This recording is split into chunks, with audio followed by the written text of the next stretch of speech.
Dans ce vidéo, je cherche à montrer que les intellectuels et politiciens de gauche devraient accorder une plus grande attention à la notion de peuple. J'entends réaliser cet objectif en examinant des enjeux très différents tels que la justice réparatrice, le génocide, le racisme systémique, l'Union européenne, la lutte contre le réchauffement climatique et la lutte contre le capitalisme mondialisé. Pourquoi faut-il s'intéresser à la notion de peuple? La justice réparatrice nous offre un premier exemple démontrant le caractère indispensable de cette notion. On notera tout d'abord qu'un peuple entier ne doit pas être tenu responsable des crimes de guerre ou des crimes contre l'humanité commis par certains individus dans le cadre d'un conflit armé. Ces criminels doivent être jugés et punis.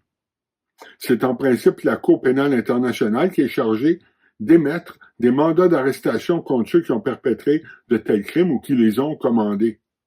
Ces crimes entrent dans le périmètre du droit international humanitaire.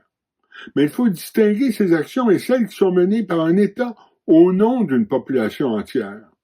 Une intervention belligérante peut parfois engager la responsabilité de la population entière. Un gouvernement dûment élu qui s'engage dans une agression violente sur le territoire d'une population étrangère, qui agit au nom de sa propre population et avec son appui, responsabilise cette population. S'il doit être puni et jugé, ce sera par la Cour internationale de justice, qui, elle, traite des enjeux collectifs impliquant des populations entières. Alors, lorsque la responsabilité repose de cette manière sur la population entière, comment peut-on réparer une injustice commise par le passé? Pour qu'une population entièrement nouvelle puisse ressentir une certaine responsabilité à l'égard des actes passés qui ont été posés, il faut que l'on puisse invoquer le concept de peuple. Même si la population a changé du tout au tout, c'est le même peuple.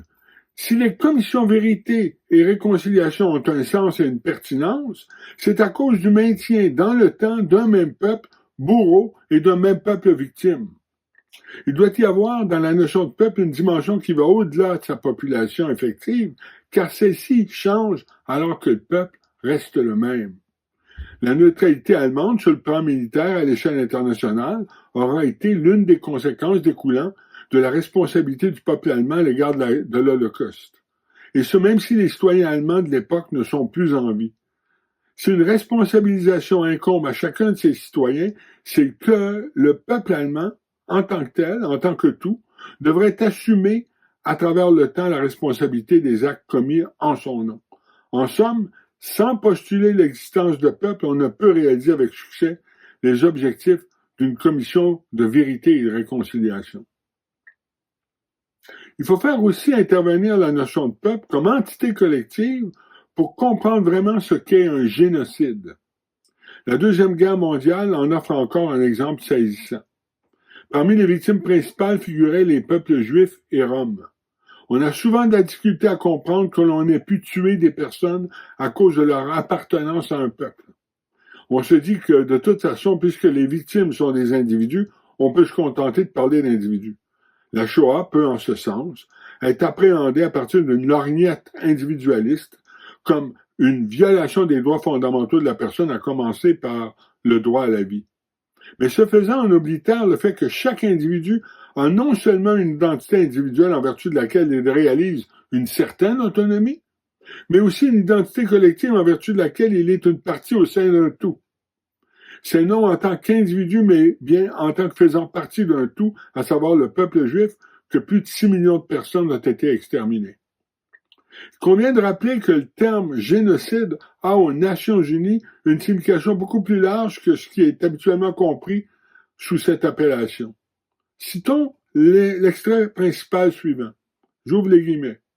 Le génocide s'entend de l'un quelconque des actes ci-après, commis dans l'intention de détruire en tout ou en partie un groupe national, ethnique, racial ou religieux, comme tel. A. Meurtre de membres du groupe. B. Atteinte à l'intégrité physique ou mentale des membres du groupe. C. Soumission intentionnelle du groupe à des conditions d'existence devant entraîner sa destruction physique, totale ou partielle. D. Mesures visant à entraver les naissances au sein du groupe. E. transfert forcé d'enfants du groupe à un autre groupe. Fin de la citation. Pour accuser un État d'avoir commis un acte de génocide, il suffit de montrer que l'un de ces 5 actes a été posé et qu'il a été posé intentionnellement. Il faut également que l'intention ait été de détruire le groupe en totalité ou en partie. Il faut démontrer que le but visé était qu'il n'y ait plus d'individus physiques appartenant à ce groupe et qu'aucune autre interprétation n'est possible. Mais puisque certains des actes génocidaires n'impliquent pas la commission de meurtre, l'intention de faire disparaître physiquement les membres de ce groupe ne prend pas toujours la forme de l'assassinat. L'objectif génocidaire implique dans tous les cas de figure la disparition d'un groupe culturel. Sans la postulation d'une entité collective, il est impossible de comprendre ce qu'est le génocide. Les nazis ne s'en sont pas pris à des juifs pour éliminer des individus. Ils s'en sont pris à des individus parce qu'ils étaient juifs, voulant de cette manière indiquer qu'ils voulaient faire disparaître un groupe culturel. La Shoah constitue un cas extrême de génocide, non seulement parce que la commission de meurtre est loin d'être la forme la plus grave d'attentat à l'intégrité physique du groupe, mais aussi parce que l'intention dans ce cas est de faire disparaître tous les membres du groupe. Mais il faut comprendre qu'il existe d'autres formes de génocide, comme lorsque, par exemple, on ne cherche à détruire le groupe qu'en partie, mais aussi lorsque, pour y parvenir, on vise d'abord et avant tout la disparition de ses traits culturels. Pour le dire autrement, il peut exister au moins 2 façons différentes de faire disparaître un groupe culturel. On peut s'en prendre à l'intégrité physique de ses membres, ou se charger de faire disparaître par d'autres moyens les traits culturels des membres du groupe. Ce second cas de figure n'est pas de même gravité que le premier, car cela peut se produire sans que des meurtres aient été commis, par exemple en assimilant, déplaçant ou stérilisant une population, mais c'est quand même un cas de génocide. On fait disparaître par d'autres moyens que l'assassinat l'existence d'individus physiques porteurs d'une certaine culture. Le point commun est de faire disparaître le groupe en tant que groupe culturel. La victime, dans tous les cas, est le peuple en tant qu'entité collective. Dans le même ordre d'idées, le concept de racisme systémique ou de racisme institutionnalisé, présent à l'échelle d'une société, ne peut être compris correctement que s'il engage la responsabilité de la collectivité entière. Pour justifier la responsabilité du groupe, il n'est pas nécessaire que les membres du groupe aient tous commis des actes répréhensibles de discrimination à titre individuel. L'expression racisme systémique aurait été pour la première fois utilisée par Kwame Touré et Charles V. Hamilton dans leur ouvrage Black Power, The Politics of Liberation, paru initialement en 1967. Le terme systémique renvoie à la structure institutionnelle ou à des normes habituelles machinalement reproduites, et non à des propensions psychologiques volontairement entretenues et haineuses.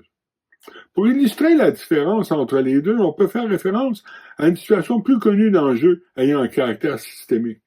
On songe au cas où serait découvert un système de corruption et de collusion existant au sein de l'industrie de la construction d'une société donnée.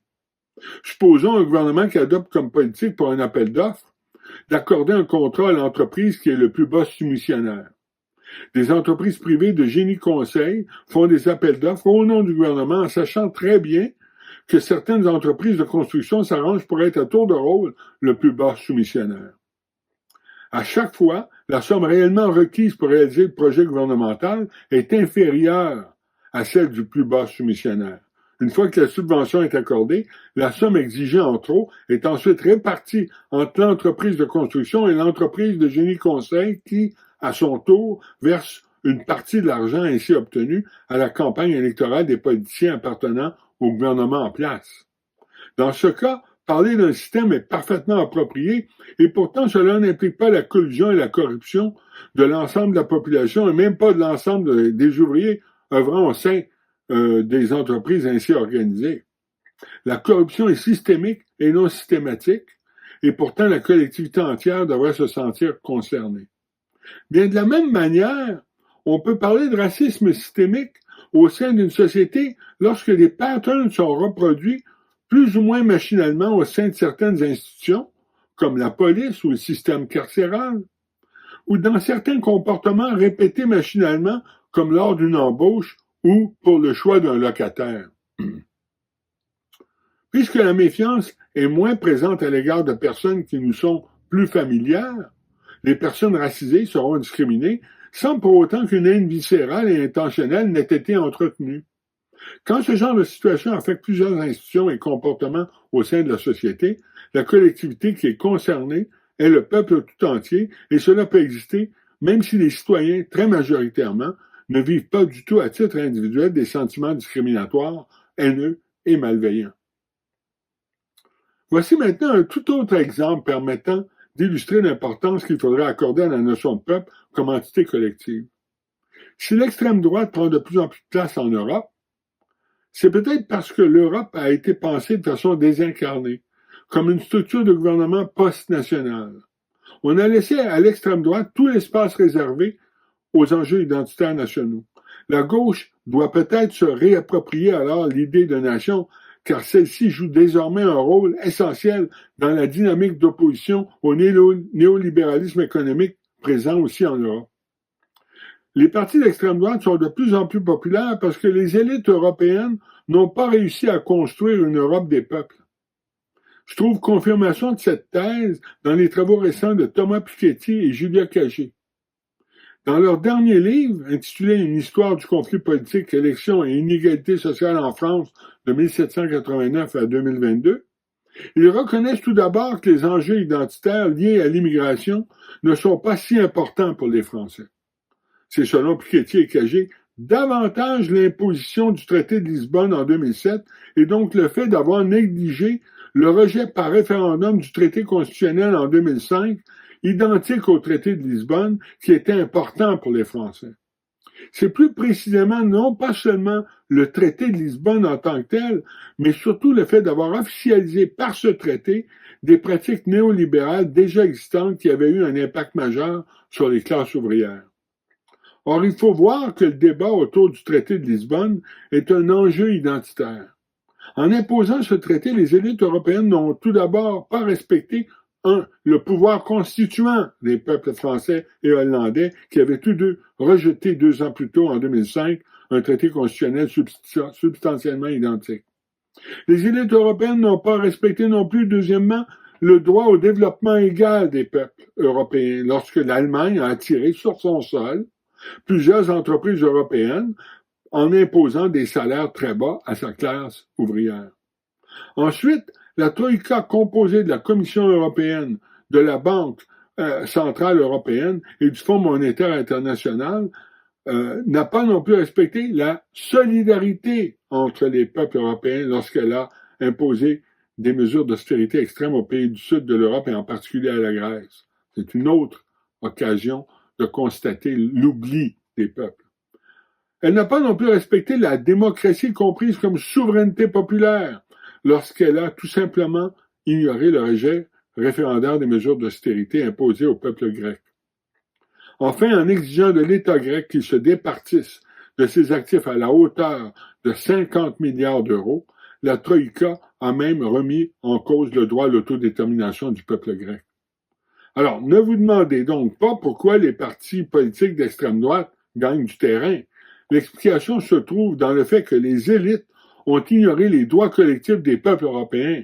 Elles ont fait fi du pouvoir constituant des peuples, du droit au développement égal des peuples, de la solidarité entre les peuples, de la souveraineté populaire et du droit à l'autodétermination des peuples. La gauche doit se saisir de ces enjeux et défendre les droits collectifs des peuples. Un autre aspect de la construction européenne impliquant les peuples n'a pas été suffisamment pris en compte par la gauche. Il concerne l'euro. Au lieu d'une monnaie unique, il aurait fallu introduire peut-être plutôt une monnaie commune tout en préservant les monnaies nationales. Aurélien Bernier, Frédéric Lordon, Jacques Sapir, Emmanuel Todd, Éric Toussaint et plusieurs autres sont d'ailleurs des penseurs de gauche favorables à une sortie de l'euro. Là encore, il est question des peuples, car ce qui est en jeu, c'est la souveraineté monétaire. Les bouleversements survenus au sein de l'industrie agricole française conduisent à réfléchir au principe de la souveraineté alimentaire de la France, mais aussi pour l'ensemble des peuples européens. L'expérience de la pandémie nous rappelle enfin qu'il importe également d'assurer la souveraineté sanitaire de tous les peuples. En somme, l'Europe n'a pas été une Europe des peuples. Cela soulève des enjeux identitaires. Ce fait doit inspirer la gauche et ne doit pas être seulement une source d'inspiration pour la droite. Examinons maintenant, très brièvement, la question du réchauffement climatique. Là encore, les peuples doivent être pris en compte. Il existe 5000 peuples autochtones sur la Terre. Ces peuples ont une relation d'appartenance au territoire qu'ils occupent. Cela les conduit à protéger leur environnement parce que celui-ci est leur habitat, leur niche écologique, et donc une extension de leur identité. La protection de l'environnement est intimement liée à la préservation de leur identité de peuple. Les peuples autochtones de la Colombie-Britannique au Canada, du Dakota du Nord, du centre des États-Unis et de l'Amazonie au Brésil se retrouvent ainsi en première ligne pour nous rappeler qu'il nous faut repenser notre relation à la Terre. Ce sont eux qui sont au centre du combat contre les changements climatiques. Certains se demandent pourquoi il faudrait s'intéresser aux droits collectifs des peuples alors que le réchauffement climatique est de plus en plus important. En guise de réponse, on peut citer Maria Luisa Mendoza, directrice du Network for Social Justice and Human Rights in Brazil, et qui était un visiting scholar à la City University of New York. Je la cite. Les communautés autochtones du Brésil sont très bien organisées et demandent à la communauté internationale de prêter attention et de continuer à surveiller la situation. Nous avons également vu, par exemple, récemment un rapport de l'ONU affirmant que l'agriculture industrielle est l'une des principales causes du changement climatique et que l'un des moyens pour prévenir le phénomène est de protéger les communautés autochtones qui protègent la Terre depuis de nombreuses générations. Le changement climatique et la protection des communautés autochtones sont donc des facteurs clés pour faire face à la crise que nous connaissons aujourd'hui. Fin de la citation. Qu'il me soit permis, en terminant, de mentionner un autre exemple permettant d'illustrer la pertinence de la notion de peuple pour la gauche. À la lutte des classes s'adjoint de plus en plus une lutte opposant des ultra-riches apatrides composant 1/10 au reste de la société. Tout n'est donc pas seulement une affaire de lutte des classes. Il y a aussi la lutte des peuples face au 1/10 des riches apatrides. Voir à ce sujet Emmanuel Todd dans son livre La lutte des classes en France et Thomas Porcher, Les délaissés, comment transformer un bloc divisé en force majoritaire. La réalité est qu'en Occident, les oligarchies contrôlent les grandes entreprises, les médias mainstream et les gouvernements. C'est peut-être ici que la gauche doit en tout premier lieu réaliser un point de jonction avec le droit des peuples. Sans nier l'importance de la lutte des classes au sein d'un seul et même peuple, une autre lutte s'y est superposée et a fini par devenir de plus en plus saillante. Le rabaissement de la classe moyenne combiné à l'écart de plus en plus profond qui se creuse entre la population dans son ensemble et le pouvoir oligarchique nous oblige à tirer les conclusions qui s'imposent. Le capital, les moyens de production et les pouvoirs de décision sont de plus en plus concentrés entre les mains d'un petit nombre de personnes apatrides et d'entreprises délocalisées ou délocalisables. Pour combattre cette oligarchie, il faut mobiliser les peuples. La lutte au capitalisme est en ce sens inséparable du droit des peuples. Les États occidentaux ont depuis des décennies fait 1000 courbettes aux grandes entreprises ainsi qu'à leurs dirigeants. Les États se sont fait des compétitions entre eux pour attirer les grandes entreprises sur leur territoire.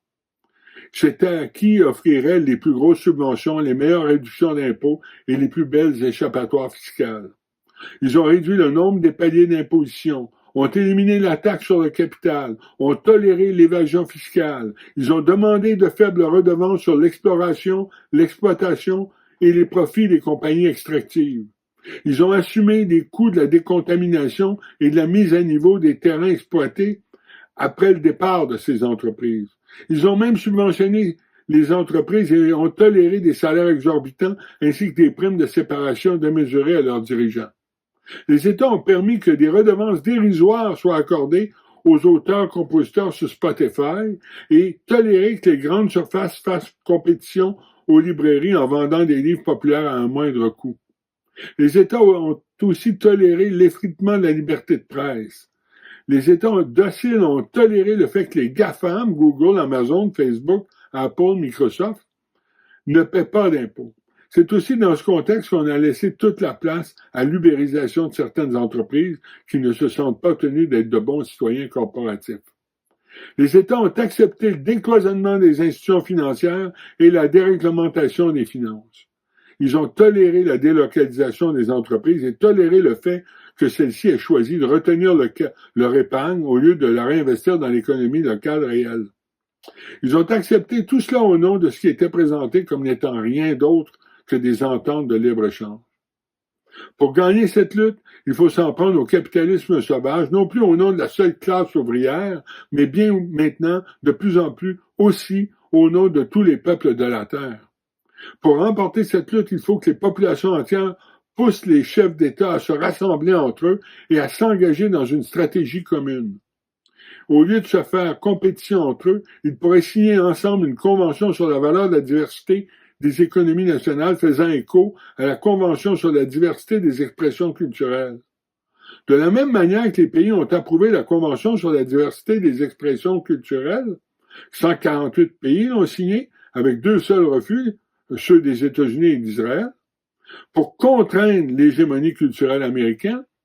Ils doivent adopter maintenant une convention sur les droits à l'autodétermination économique des peuples pour contrer l'impérialisme économique des États-Unis.